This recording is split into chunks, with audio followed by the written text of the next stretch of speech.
Hello everybody, this is Maniac for Bricks, and I am here today with the LEGO Ninjago building event from Toys R Us. This event happened on March 28th, 2015. You were able to receive a handful of 1x1 bricks in different colors in order to build a Ninjago mask. For my store particularly, you could ask them what color you wanted and they filled up the bag for you and gave it to you to build. I don't know if it happened in other stores, if you just take out your own pieces and build it. From what I've heard, it's possible, but at least in my area, that's how it went. Now, there was also a second part to it where you have an Ninjago scavenger hunt. We'll get more into that later in the review. This is kind of an event review instead of like a set review. It's a freebie item that you could just simply go there between 12 and 2 at Toys R Us. It's usually a busy line, so patience will help you. Alright, so our little pamphlet is shown right here. I think this was supposed to be the front of it. And it says, it takes a ninja to spot a ninja.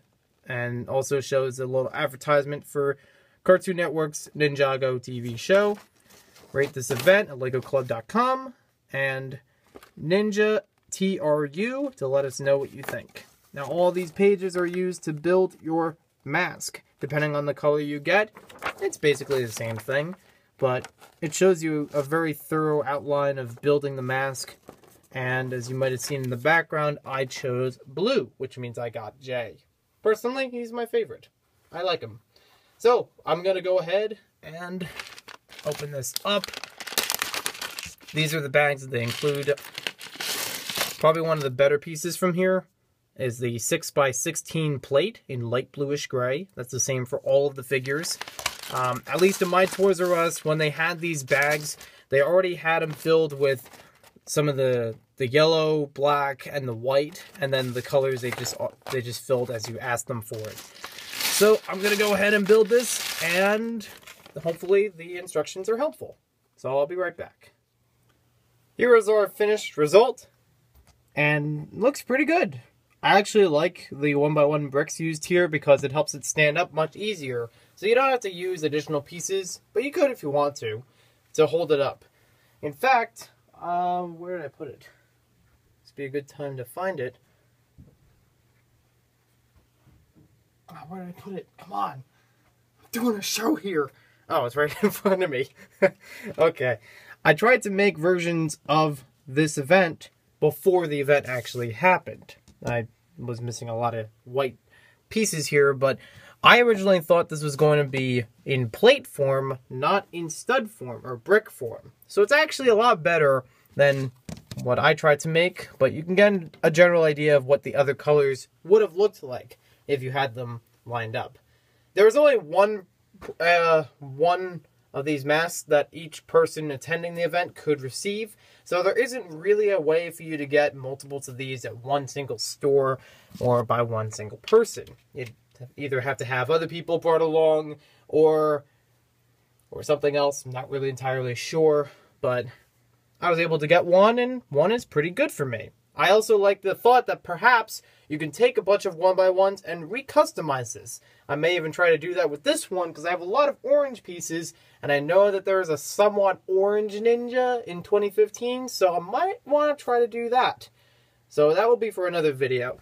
Now, as far as the little postcard, you might have seen that earlier, this basically outlines what you can do at the Toys R Us store after you build your little model. This is a thing in which you go around the store. It gives you some clues on the piece of paper on where to find different letters that are sticking out in aisles and shelves. Just a little fun scavenger hunt. When I actually did this, I didn't look at the clues at first, but it was actually kind of fun to, what do you call it? It was fun to go around and just search for it on my own, but I did eventually use the clues, and it helped me organize all the letters. On the bottom of the sheet, it allows you to rearrange the letters that you find in the store and spell out a word. That word, if all is spelled correctly, will allow you to get a Ninjago headband. This goes around your eyes. It has the eyes poked out so you can see through it. But in my opinion, this seems kind of pointless. I mean, look at this. Couldn't have been easier if you had a headband that actually had the wrapping around your eyes instead of being the eye sockets themselves. I mean, it's really not really hidden as far as any kind of thing. It would be kind of like if you made it like the Teenage Mutant Ninja Turtles. Because those, you only see the eyes, you don't see the eyebrows or anything around it. Whereas these, it's shaped like that, but as far as the actual design, not really useful. And it's also a little bit difficult to pull these apart because they have small hinges on small little areas on the sides where you can open them up. And on this side, I actually got it ripped because I was trying to open it, and it's actually tighter than expected. So it might help if you use a pair of scissors and just make small insertions so you can get them to line up from back to front. I'm going to try that now with the one here. Line them up with the same ones on both sides, so it'll just fit right on there. There we go. And then you could wrap it around a head. You can obviously change the size, so depending on the head size you need it for, it should accompany it for most sizes. But this was a cool event. I definitely liked getting all these 1x1 pieces. They're nice for the main model itself, and also would be good for other models to build. In fact, I might even try to use some, and like I said earlier, maybe try to modernize this with the orangish ninja that we have this year, if I'm correct. So thank you for watching this video. Hope you guys enjoyed it. Let me know in the comments if you attended this event, and we'll see you next time with more LEGO videos. If you want to see more Ninjago on my channel, check out my playlist on my channel that has full of Ninjago reviews, and there will be more Ninjago reviews coming soon. So check back. We'll be back with more Ninjago later. We'll see you next time with more LEGO videos.